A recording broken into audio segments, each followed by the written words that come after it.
What's up, bros? This is Dave for Brograph and iDesign, again coming at you from the floor at Siggraph, and we're talking to Steve Teeps, and he's independent VR guy, and he just spoke yesterday morning, correct?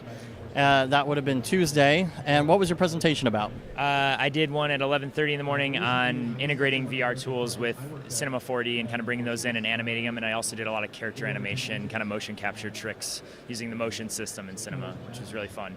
But I use a lot of VR tools in my workflow to create assets. So that was talking about how you can take those and bring them into Cinema and kind of do creative things with them. So yeah. Do you use Cinema 4D natively or use FBX? I bring in FBXs or something like that, but are you talking about the actual version of it? Yes. Yeah, when you bring it into Unity, what's your workflow on that? So I don't use Unity too much. I'm actually working with people that are using Unity, but I'll bring in stuff from like Tilt Brush or Oculus Medium or any of these kind of VR creative tools, and I'll export those as FBX files, and you can bring them into Cinema and manipulate them and make characters out of them. But they all have a very unique look and feel, and they're just for faster asset creation, I guess.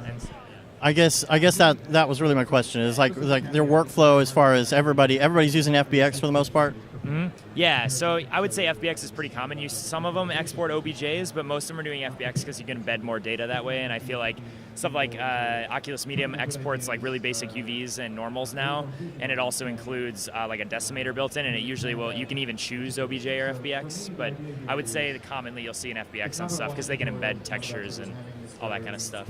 So what's your favorite VR game right now? Actual game would be my friend Eddie's game, which is called Cosmic Trip. It's like a kind of an RTS tower defense game. But as far as art apps is what I mostly use. I have hundreds of hours in creative apps.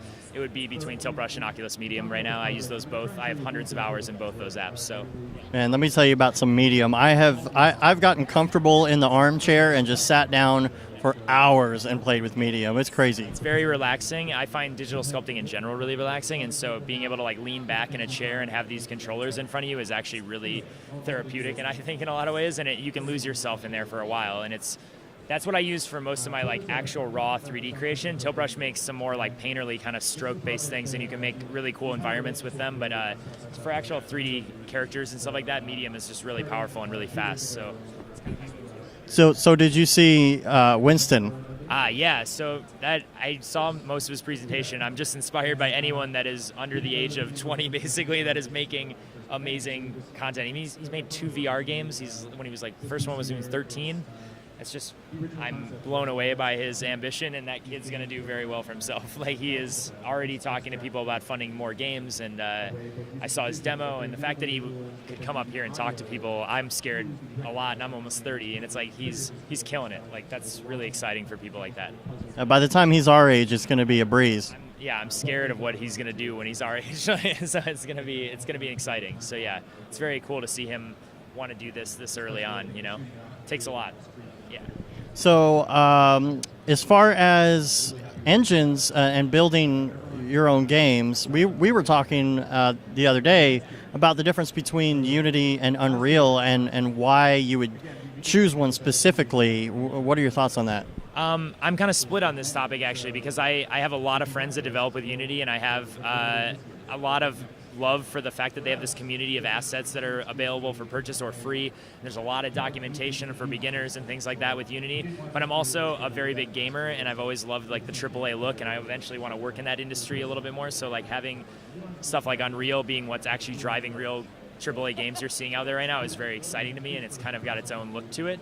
I also love that out of the box, Unreal kind of can look really amazing without having to add anything to it, but it's not to say that you can't do it in Unity. It's just, it's a little bit different process. But I'm very split on it right now. I had a really good conversation with you about it, kind of picking your brain about, you talked about just dragging something in a timeline and all of a sudden you have dust under someone's footsteps. Like that in Unreal sounds really exciting to me, and I don't know how I would do that in Unity, but I think I'm drawn right now and I'm trying to decide because I want to kind of dabble in one of them.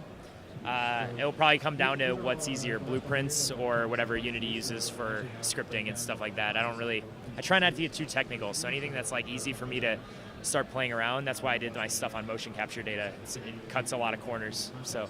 Yeah, I'm really not a programmer at all, and I'm trying to decide which one of these two I want to go with in my spare time, and I still haven't decided, so.